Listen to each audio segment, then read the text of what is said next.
ಕಣ್ಕರ್ ಸ್ವಾಮಿಗಳು ಹೊರಟಿದ್ದೀವಿ ಅಂತ ವಿಷಯ ಮುಟ್ಟಿಸಿದ್ದಾರೆ. ಎಲ್ಲ ಸಿದ್ಧತೆ ಆಗಿದೆ ಅಲ್ವಾ? ಸ್ವಾಮೀಜಿಗಳು ಬಂದ್ಮೇಲೆ ಅವ್ರಿಗೆ ಯಾವುದೇ ರೀತಿ ಕೊರತೆ ಆಗಬಾರ್ದು. ದೇವ್ರ ಮನೆನೂ ಸೇರಿ ಎಲ್ಲ ಕ್ಲೀನ್ ಮಾಡಿದ್ದೀನಣ್ಣ. ಎಲ್ಲ ರೆಡಿ ಇದೆ ಮುತ್ತು. ಇವತ್ತಿಗೆ ನಮ್ ಎಲ್ಲ ಚಿಂತೆನೂ ಬಗೆಹರಿಯುತ್ತೆ. ಎಲ್ರ ಸಹಕಾರನೂ ಬೇಕು ಅಂತ ಹೇಳಿದ್ದಾರೆ.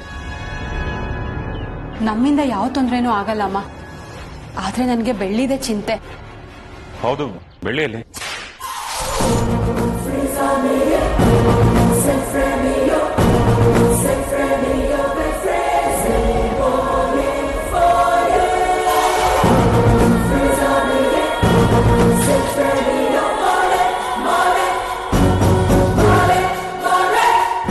ಏನ್ ಬೆಳ್ಳಿ ನೀನ್ ಅವತಾರ? ಮನೆ ಸುತ್ತಾಕಿದ್ದೀನಿ. ಮನೆಯೊಳಗೆ ಯಾರು ಬರ್ತಿರೋ ಹಾಗೆ ನೋಡ್ಕೋತೀನಿ. ಯಾರು ಬರಲ್ಲ. ಅದಕ್ಕೆ ಇವತ್ ಸ್ವಾಮೀಜಿಗಳು ಬರ್ತಿದ್ದಾರೆ. ಅವ್ರು ನೋಡಿದ್ರೆ ಏನ್ ಅನ್ಕೋತಾರೆ? ಸ್ವಾಮೀಜಿ ಬರ್ಲಿ, ಅವ್ರು ಬಂದ್ರೆ ಪರವಾಗಿಲ್ಲ. ಆದ್ರೆ ಯಾವ್ದೇ ದುಷ್ಟಶಕ್ತಿಗಳಾಗ್ಲಿ ಆತ್ಮಗಳಾಗ್ಲಿ ಒಳಗ್ ಬರಬಾರ್ದು. ಇದೊಂಥರ ಕಷ್ಟ ಆಗೋಯ್ತಲ್ಲ ಅಣ್ಣ. ಇನ್ನೇನ್ ಸ್ವಾಮೀಜಿಗಳು ಬಂದ್ಬಿಡ್ತಾರೆ.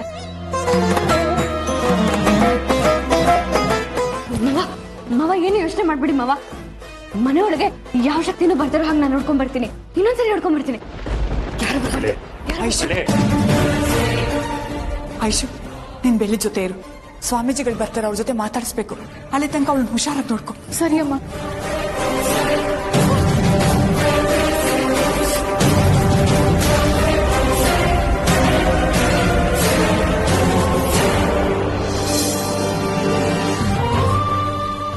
ಮುತ್ತು, ನೀನೇನು ಯೋಚನೆ ಮಾಡಬೇಡ.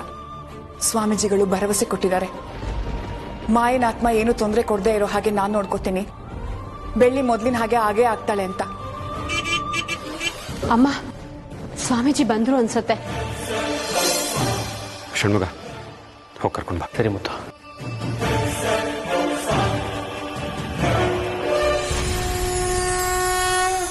ಬೆಳ್ಳಿ ಬಂದಿದ್ದಾಳ?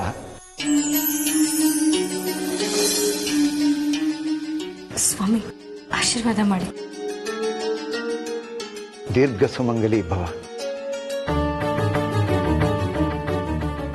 ತುಳಸಿ, ಸಮಯ ವ್ಯರ್ಥ ಮಾಡೋದು ಬೇಡ. ಪೂಜೆ ಪ್ರಾರಂಭ ಮಾಡು.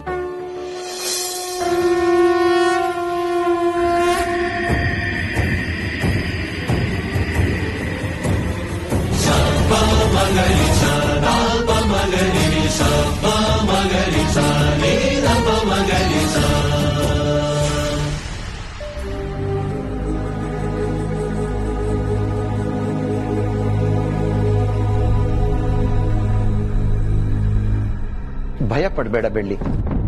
ನಾನು ನಿನಗೆ ಹೆಚ್ಚು ತೊಂದರೆ ಕೊಡಲ್ಲ. ತಾಯಿ ಆಗ್ತಾ ಇದೆಯಾ ಮಗು? ಮನಸ್ಸಿಗೆ ಏನನ್ಸುತ್ತೆ? ತುಂಬಾ ಖುಷಿ ಆಗ್ತದೆ ಸ್ವಾಮಿ, ಜೊತೆಗೆ ಭಯನೂ ಆಗ್ತದೆ. ನಾನು ನೇರವಾಗಿ ವಿಷಯಕ್ಕೆ ಬರ್ತೀನಿ. ಮಾಯಾ ಆತ್ಮಲೋಕಕ್ಕೆ ಹೋಗಿದ್ದೇನೋ ನಿಜ. ಆದರೆ ಆ ಲೋಕದ ನೀತಿ ನಿಯಮ ಕಟ್ಟಳೆಗಳನ್ನು ಮೀರಿ ಮರಳಿ ಭೂಮಿಗೆ ಬಂದಿದ್ದಾಳೆ. ಮಾಯಾ ಅಷ್ಟು ಕಟ್ಟುನಿಟ್ಟಾಗಿರೋ ನಿಯಮನ ದಾಟಿ ಬಂದಿದ್ಯಾಕೆ? ಬೆಳ್ಳಿಗೋಸ್ಕರ.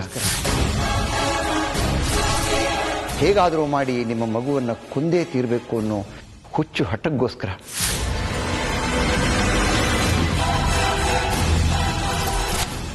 ಬರೀ ಕೆಟ್ಟಿದ್ದ ಕೇಳಿ ಕೇಳಿ ಸಾಕಾಗಿದೆ ಸ್ವಾಮಿ. ಇದೆಲ್ಲ ಇವತ್ತೇ ಮುಗಿಬೇಕು. ಮಾಯಾ ಈ ಲೋಕದಿಂದ ಹೋಗದೆ ಹೋದ್ರೆ ನಾವೆಲ್ಲರೂ ಇದ್ದು ಸತ್ತ ಹಾಗೆ. ಈ ಮನೆ ಮನೆ ಆಗಿರೋದಿಲ್ಲ, ಸ್ಮಶಾನ ಆಗಿರುತ್ತೆ. ಅದೆಲ್ಲವನ್ನು ಪರಿಹಾರ ಮಾಡೋದಕ್ಕೋಸ್ಕರನೇ ನಾನು ಬಂದಿದ್ದು. ಅವಳು ಅವಳ ಆತ್ಮಲೋಕಕ್ಕೆ ಪ್ರಯಾಣ ಮಾಡೋದಕ್ಕೆ ಒಂದು ದಾರಿ ಇದೆ. ಏನ್ ದಾರಿ ಸ್ವಾಮಿ? ಅದು ಅಷ್ಟೇನೂ ಕಷ್ಟವಲ್ಲ. ಆದರೆ ಅದನ್ನು ಸಾಧ್ಯವಾಗಿಸೋದಕ್ಕೆ ಬೆಳ್ಳಿಯ ಸಹಕಾರ ಬಹಳ ಮುಖ್ಯ. ನನ್ನಿಂದ ಮಾಯಕನ ಆತ್ಮಕ್ಕೆ ಪೂರ್ತಿಯಾಗಿ ಬಿಡುಗಡೆ ಸಿಗುತ್ತೆ ಅಂದ್ರೆ ನಾನು ಏನ್ ಬೇಕಾದ್ರೂ ಮಾಡ್ತೀನಿ ಸ್ವಾಮಿ. ಅಂಥದ್ದೇನಿದೆ ಸ್ವಾಮಿ? ನೀವೆಲ್ಲರೂ ಸುಳ್ಳು ಹೇಳಿ ನಟಿಸ್ಬೇಕು. ನಟಿಸೋದ? ಯಾರ ಮುಂದೆ? ಮಾಯಳ ಮುಂದೆ. ಮಾಯನ್ ಮುಂದೆನಾ? ಅಲ್ಲ, ಅವಳ ಮುಂದೆ ಹೇಗೆ ನಡ್ಸೋದಕ್ಕಾಗುತ್ತೆ? ನಾನು ಮೊದಲೇ ಹೇಳಿದ್ದೆ ಅಲ್ವಾ, ಇಲ್ಲಿ ನಡೀತಿರೋ ಎಲ್ಲ ನಡವಳಿಕೆಗಳು ಅವಳಿಗೆ ಗೊತ್ತಾಗುತ್ತೆ ಅಂತ. ನೀವುಗಳು ಸುಳ್ಳು ಹೇಳೋದ್ರಿಂದ ಮಾಯಾ ಅದನ್ನೇ ನಿಜ ಅಂದ್ಕೊಳ್ತಾಳೆ. ಆಮೇಲೆ ಈ ಪ್ರಪಂಚವನ್ನೇ ಬಿಟ್ಟು ಹೋಗ್ತಾಳೆ. ನಾವು ನಡ್ಸೋದಾದ್ರೂ ಹೇಗೆ? ಬೆಳ್ಳಿಗೆ ಅಬಾರ್ಷನ್ ಆಗಿ ಮಗು ಸತ್ತೋಯ್ತು ಅಂತ ಹೇಳಬೇಕು.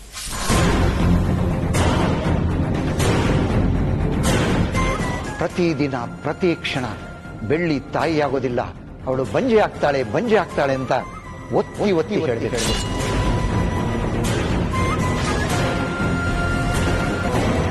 ಮಾಯಾ ಈ ಸಲ ಆತ್ಮಲೋಕಕ್ಕೆ ಹೋದರೆ ಮತ್ತೆ ಮರಳಿ ಬರೋದಕ್ಕೆ ಸಾಧ್ಯವೇ ಇಲ್ಲ. ಈ ತರ ಕೆಟ್ಟ ಉಪಾಯ ಕೊಡ್ತಿದ್ದೀರಲ್ಲ, ನೀವ್ ನಿಜವಾಗ್ಲೂ ಸ್ವಾಮಿಗಳ? ಒಬ್ಳು ತಾಯಿನೇ ಅಲ್ಲ ಅಂತ ಹೇಳಿದ್ರೆ ತನ್ ಮನ್ಸಿಗೆ ತಾನೇ ದ್ರೋಹ ಮಾಡ್ಕೊಂಡಾಗಲ್ವಾ? ನಿಮ್ಗೆ ಮನುಷ್ಯತ್ವ ಅನ್ನೋದೇ ಇಲ್ವಾ? ಬೆಳ್ಳಿಗೆ ಏನು ಅಂತ ಮಾತಾಡ್ತಿದ್ಯಾ? ಆ ಥರ ಇಷ್ಟ ಬಂದಾಗ ಮಾತಾಡ್ಬಾರ್ದಲ್ವಾ? ಇವ್ರು ಮಾತ್ರ ಮನ್ಸಿಗೆ ನೋವಾಗೋ ತರ ಮಾತಾಡ್ಬೋದು, ನಾನ್ ಮಾತ್ರ ಇವ್ರು ಹೇಳ್ತಿರೋ ತಪ್ಪು ಅಂತ ಹೇಳ್ಬಾರ್ದಾ? ನೋಡಮ್ಮ ಬೆಳ್ಳಿ, ನನ್ನ ಮಾತು ಕೇಳು. ಕೇಳಲ್ಲ. ಇನ್ನು ಸರಿ ನನ್ ಮಗು ಸಾವಿನ ಬಗ್ಗೆ ಏನಾದ್ರೂ ಮಾತಾಡಿದ್ರೆ ನಿಮ್ಮನ್ನ ಸ್ವಾಮೀಜಿ ಅಂತಾನು ನೋಡ್ದೆ ಚಾವಟಿಲಿ ಚೆನ್ನಾಗಿ ಹೊಡೆದು ಮನೆಯಿಂದ ಹೊರಗೆ ಹಾಕ್ಬೇಕಾಗುತ್ತೆ. ನೀವ್ ಬಂದಿದ್ ಕೆಲ್ಸ ಆಯ್ತಲ್ಲ, ತೊಲಗಿ ಇಲ್ಲ, ತೊಲಗಿ.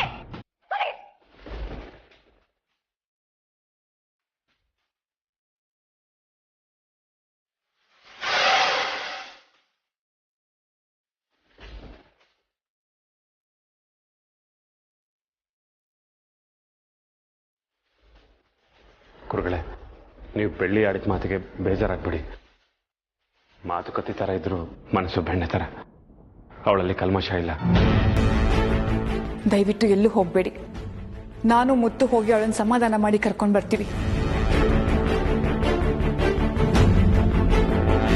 ಮುತ್ತು ಬಾ.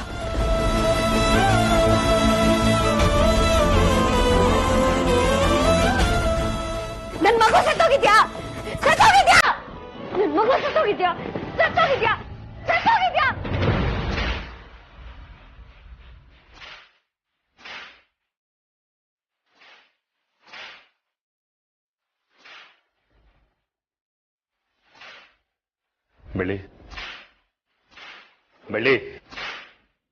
ಬೆಳ್ಳಿ ಯಾಕೆ ಇಷ್ಟೊಂದು ಕೋಪ ಮಾಡ್ಕೋತಿದ್ಯಾ?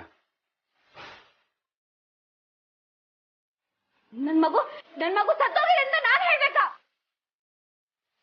ನನ್ ಪ್ರಾಣ ಹೋದ್ರೂ ಪರವಾಗಿಲ್ಲ, ನಾನ್ ಯಾವತ್ತೂ ಆತರ ಸುಳ್ಳು ಹೇಳಲ್ಲ. ಈ ಮಗು ಆ ದೇವ್ರು ನಮಗ್ ಕೊಟ್ಟಿರೋ ವರ ಮಾವ. ಚಿತ್ರಕನ ನಮಗ್ ಉಡುಗೊರೆ ಕೊಟ್ಟಿದ್ದಾನೆ. ಅಂದ್ಮೇಲೆ ಆ ಪ್ರೀತಿಗೆ ನಾವ್ ಬೇಗ ಭೇಟಿಯಾಗಿ ಬೆಲೆ ಕೊಡಕ್ಕಾಗತ್ತಾ? ಬೆಳ್ಳಿ, ಸ್ವಾಮೀಜಿ ಇದನ್ನೆಲ್ಲ ಹೇಳ್ತಿರೋದು ನಮ್ಮ ಒಳ್ಳೇದಕ್ಕಲ್ವಾ? ಅಂದ್ಮೇಲೆ ನೀನ್ ಯಾಕೆ ಒಪ್ಕೋತಾ ಇಲ್ಲ? ಅಬಾರ್ಷನ್ ಆಯ್ತು, ಮಗು ಸಾಯೋದಕ್ಕೆ ಮಾಯಕನೇ ಕಾರಣ ಅಂತ ಬೈಕೊಂಡು ತಿರ್ಗಾಡೋದು ಇದ್ಯಾವುದು ನನಗಿಷ್ಟ ಇಲ್ಲ. ನೀವೆಲ್ರೂ ಆ ಕೆಟ್ಟ ಸ್ವಾಮೀಜಿಗೆ ಬೆಂಬಲ ಕೊಡ್ತಿರೋದು ನನಗೊಂಚೂರು ಇಷ್ಟ ಇಲ್ಲ. ಮಾವ, ಆ ಸ್ವಾಮೀಜಿನ ಮೊದಲು ಕಳಿಸಿ. ಹಾಗಲ್ಲ ಬೆಳ್ಳಿ. ಏನೇ ಆದ್ರೂ ಸರಿ, ಯಾವುದೇ ಕಾರಣಕ್ಕೂ ನಾನಂತ ಮಾತನ್ನ ಹೇಳಲ್ಲ. ಒಂದ್ ವೇಳೆ ಏನಾದ್ರೂ ಆ ಸ್ವಾಮೀಜಿ ನನಗೆ ಇದೇ ತರ ಹಿಂಸೆ ಮಾಡಿದ್ರೆ, ಈ ನೋಡಿ ನನ್ನ ಹತ್ರ ಹೇಗಿದ್ರು ಈ ಚಾವಟಿ ಇದೆ, ಇದರಲ್ಲಿ 4 ಬಾರಿಸಿ ಅವನನ್ನ ಹುಟ್ಲಿಲ್ಲ ಅನ್ಸ್ಬಿಡ್ತೀನಿ.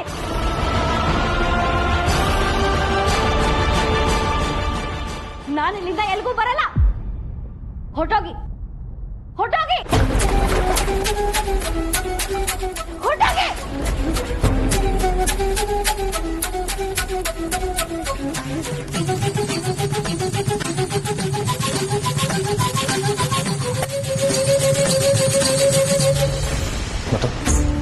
ಏನಿಲ್ಲ ಬೆಳ್ಳಿ. ಅಮ್ಮ, ನಿನ್ ಮಾತಿಗೆ ಒಪ್ಕೊಂಡ್ಲಾ? ಯಾವುದೇ ಕಾರಣಕ್ಕೂ ಮಗು ವಿಚಾರದಲ್ಲಿ ಸುಳ್ಳು ಹೇಳೋದಿಲ್ಲ ಅಂತ ಪಟ್ಟಿಟ್ಕೊಂಡು ಕೂತಿದ್ದಾಳೆ. ಒಂದೇ ಒಂದ್ ಸುಳ್ಳು ಹೇಳಕ್ ಏನಮ್ಮ? ಒಂದು ಚಿಕ್ಕ ನಾಟಕ ಮಾಡಿದ್ರೆ ಆಗ್ತಿರ್ಲಿಲ್ವಾ? ಒಂದು ದಿನ ಅಲ್ಲ, ಒಂದು ಗಳಿಗೆನೂ ಅವಳು ಮಗುನ ಬಿಟ್ಕೊಡೋದಿಲ್ಲ. ಅಂತದ್ರಲ್ಲಿ ಮಗು ಸತ್ತು ಹೋಗಿದೆ ಅಂತ ಸುಳ್ಳು ಹೇಳ್ತಾಳ?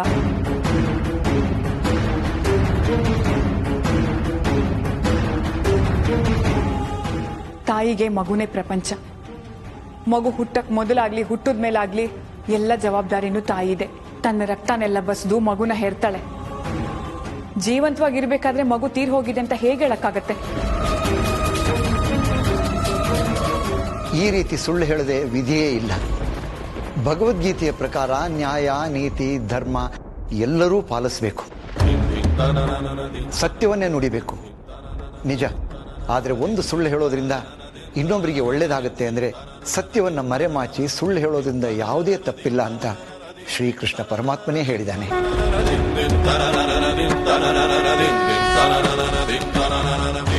ನಾನು ಇಲ್ಲಿಗೆ ಬರೋದಕ್ಕೆ ಮುಂಚೆ ಒಂದು ಮಾತು ಹೇಳಿದ್ದೆ, ನೆನಪಿದೆಯಾ? ಮುಖ್ಯವಾಗಿ ನೀವೆಲ್ಲರೂ ಬೆಳ್ಳಿಯನ್ನು ಒಪ್ಪಿಸಿದ್ರೆ ಮಾತ್ರ ಇದಕ್ಕೆ ಪರಿಹಾರ ಸಿಗೋದಕ್ಕೆ ಸಾಧ್ಯ. ಆದರೆ ನೀವು ಬೆಳ್ಳಿಯನ್ನು ಒಪ್ಪಿಸೋದಕ್ಕೆ ವಿಫಲರಾಗಿದ್ದೀರಿ. ಸ್ವಾಮಿಗಳೇ, ಮಾಯಾ ಆತ್ಮನ ಇಲ್ಲಿಂದ ಶಾಶ್ವತವಾಗಿ ಕಳಿಸೋದಕ್ಕೆ ಬೇರೆ ದಾರಿನೇ ಇಲ್ವಾ? ಬೇರೆ ದಾರಿ ಇದ್ದಿದ್ರೆ ನಾನು ನಿಮ್ಮಿಂದ ಸುಳ್ಳು ಹೇಳಿಸುವಂಥ ಅವಶ್ಯಕತೆ ಇರ್ತಿರ್ಲಿಲ್ಲ.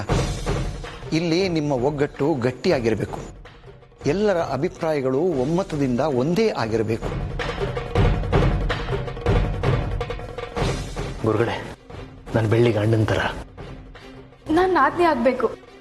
ನಾವಿಬ್ರು ಹೋಗಿ ಒಂದ್ಸರಿ ಮಾತಾಡ್ಕೊಂಡ್ ಬರ್ತೀವಿ. ನಮ್ಮ ಮಾತು ಕೇಳ್ತಾಳೆ. ಮುತ್ತು ಬೇಜಾರಾಗಿದೆ ಅಂದ್ರೆ ಖಂಡಿತ ಒಪ್ಕೋತಾಳೆ.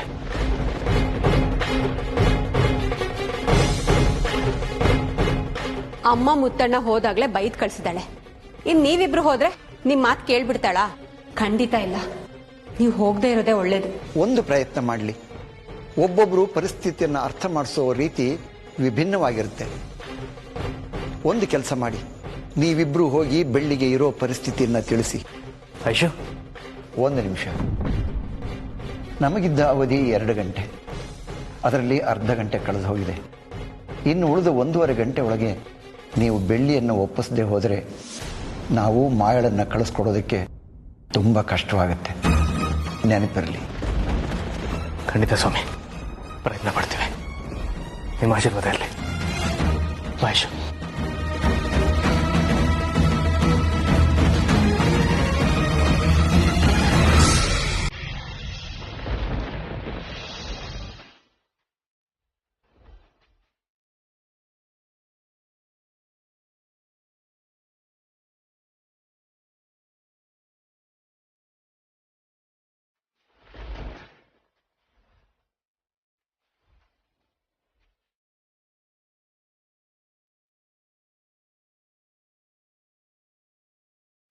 ಬೆಳ್ಳಿ,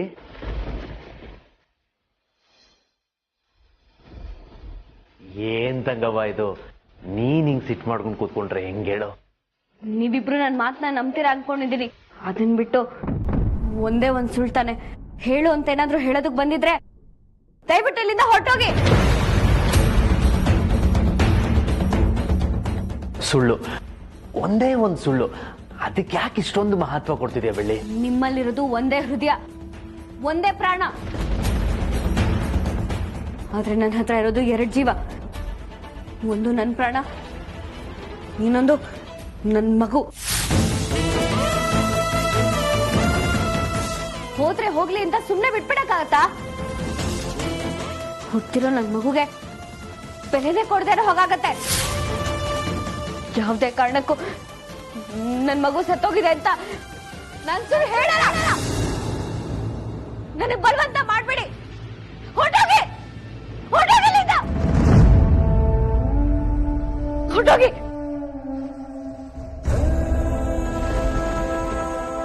ಹೊರಟೋಗಿ.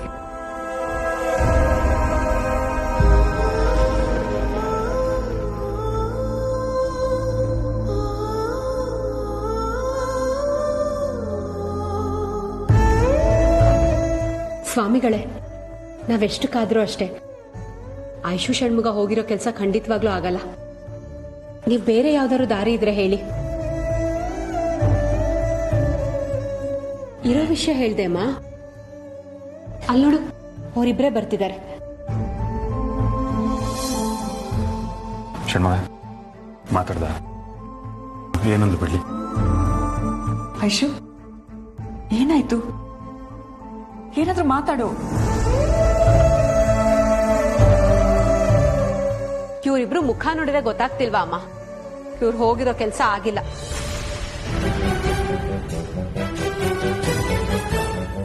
ಬೆಳ್ಳಿ ತನ್ನ ನಿರ್ಧಾರದಲ್ಲಿ ತುಂಬಾ ಸ್ಟ್ರಿಕ್ಟ್ ಆಗಿದ್ದಾಳೆ. ಯಾವುದೇ ಕಾರಣಕ್ಕೂ ಯಾರೇ ಏನೇ ಹೇಳಿದ್ರು ಅವಳ ನಿರ್ಧಾರನ ಅವಳು ಬದಲಾಯಿಸೋದಿಲ್ಲ.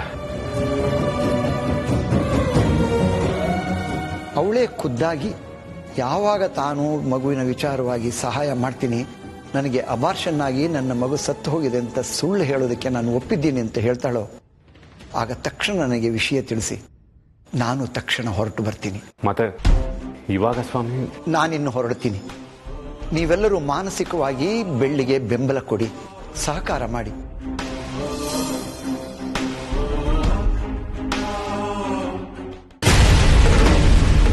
ಸ್ವಾಮಿಗಳೇ, ಇಬ್ಬರನ್ನೇ ಬರೋದಕ್ಕೆ ಹೇಳಿದ್ರಿ, ಏನು ವಿಷಯ? ನಿಮ್ಮಿಬ್ಬರ ಹತ್ರ ಒಂದು ಮುಖ್ಯವಾದ ವಿಷಯ ಮಾತಾಡಬೇಕಾಗಿತ್ತು. ಅಂತ ವಿಷಯ ಏನಿದೆ ಗುರುಗಳೇ? ಮನೆ ವಿಚಾರಣ ಇಲ್ಲ ಬೆಳ್ಳಿ ವಿಚಾರಣ? ಎರಡೂ ಅಲ್ಲ, ಮಾಯಳ ವಿಚಾರ. ಮಾಯನ್ ವಿಚಾರಣ? ಏನು ಗುರುಗಳೇ? ನಾನು ನಿಮ್ಮ ಹತ್ರ ಒಂದು ಸುಳ್ಳು ಹೇಳಿದ್ದೀನಿ. ಸುಳ್ಳ? ಹೌದು. ಇಷ್ಟು ದಿನ ನೀವು ಮಾಯಳ ಆತ್ಮ ಇದೆ ಅಂತ ಅಂದ್ಕೊಂಡಿದ್ರಲ್ಲ, ಅದು ಸತ್ಯವಲ್ಲ. ಯಾವುದೇ ಆತ್ಮ ಆಗಲಿ ಮುಕ್ತಿ ಪಡೆದ ಮೇಲೆ ಅದು ವಾಪಸ್ ಬರೋಕ್ಕೆ ಸಾಧ್ಯವಿಲ್ಲ. ದೈವನು ಅದಕ್ಕೆ ಬೆಂಬಲ ಕೊಡೋದಿಲ್ಲ. ಗುರುಗಳೇ, ಮತ್ತೆ ನಾವು ಇಷ್ಟು ದಿನ ಅಷ್ಟೊಂದು ಟೆನ್ಷನ್ ಮಾಡ್ಕೊಂಡು ಓಡಾಡ್ತಾ ಇದ್ವಿ. ಮತ್ತೆ ಯಾಕೆ ಆ ಥರ ಸುಳ್ಳು ಹೇಳಿದ್ದು ಸ್ವಾಮಿ? ನಿಮ್ಮ ತಾಯಿ ಮತ್ತು ತಂಗಿ ಬಂದು ವಿಚಾರಿಸಿದಾಗಲೇ ಮಾಯಳ ಆತ್ಮ ಇಲ್ಲ ಎಂದು ನನಗೆ ಗೊತ್ತಿತ್ತು. ಆದರೂ ಇಷ್ಟನ್ನೆಲ್ಲ ಮಾಡಿದ್ದು ಬೆಳ್ಳಿಗೋಸ್ಕರ. ಬೆಳ್ಳಿ ಇಂಥ ಒಂದು ಸಮಸ್ಯೆಯಲ್ಲಿ ಸಿಕ್ಕಾಕೊಂಡಿದ್ದಾಳೆ ಅನ್ನೋದು ನನ್ನ ಕಿವಿಗೆ ಬಿತ್ತು. ಮಾನಸಿಕವಾಗಿ ಬೆಳ್ಳಿಗೆ ಧೈರ್ಯ ಬರಬೇಕು ಅಂತ ಮಾಯಳ ಆತ್ಮ ಇದೆ ಅಂತ ಸುಳ್ಳು ಹೇಳಿದೆ. ಬೆಳ್ಳಿ ಮುಂದೆನೆ ಮಾಯನಿಗೆ ಮುಕ್ತಿ ಕೊಡಬೇಕು ಅನ್ನೋದು ನನ್ನ ಪ್ರಯತ್ನ ಆಗಿತ್ತು. ನೀವು ನಿಜವಾಗ್ಲೂ ದೇವರು ಗುರುಗಳೇ. ಆದ್ರೆ ನೀವು ಹೇಳ್ತಿರೋದು ನಾವು ಬೆಳ್ಳಿದಾರಲ್ಲಿ ಹೋಗಿ ಅವಳನ್ನ ಸರಿ ಮಾಡೋದು ಅಂತನಾ? ಇದೇ ರೀತಿ 2 ದಿನ ಪ್ರಯತ್ನ ಪಡೋಣ. ಅದು ಸಾಧ್ಯವಾಗದೇ ಇದ್ರೆ ಮುಂದೆ ಏನ್ ಮಾಡಬೇಕು ಎಂದು ಯೋಚನೆ ಮಾಡೋಣ. ಸರಿ ಸ್ವಾಮಿ. ಒಳ್ಳೇದಾಗ್ಲಿ.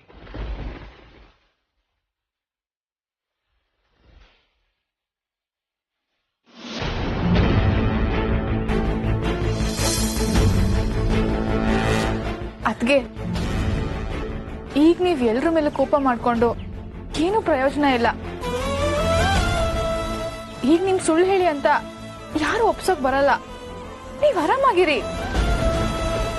ಇಲ್ಲ ಇಲ್ಲ, ಬಂದೇ ಬರ್ತಾರೆ.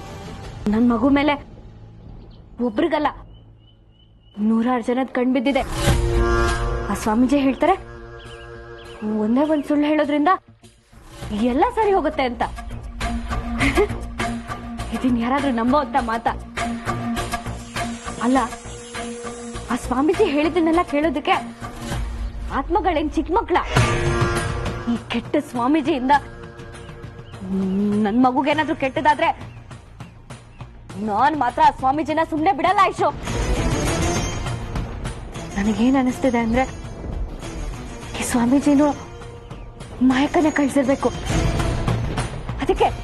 ಅದಕ್ಕೆ ಅವರು ನಿನ್ ಮಗು ಸತ್ತೋಗಿದೆ ಅಂತ ನಾಟ್ಕಾಡು ಅಂತ ಹೇಳ್ತಿರೋದು. ಇವ್ರನ್ನ ಮಾತ್ರ ನಾನು ಸುಮ್ನೆ ಬಿಡ್ಬಾರ್ದು. ಈಗಲೇ 4 ಬಾರ್ಸ್ಬಿಟ್ಟು ಬರ್ತೀನಿ. ಅಯ್ಯೋ ಅದಕ್ಕೆ ಒಂದ್ ನಿಮಿಷ. ಯಾಕೆ ತಡೆದಿದ್ಯಾ ಐಶು?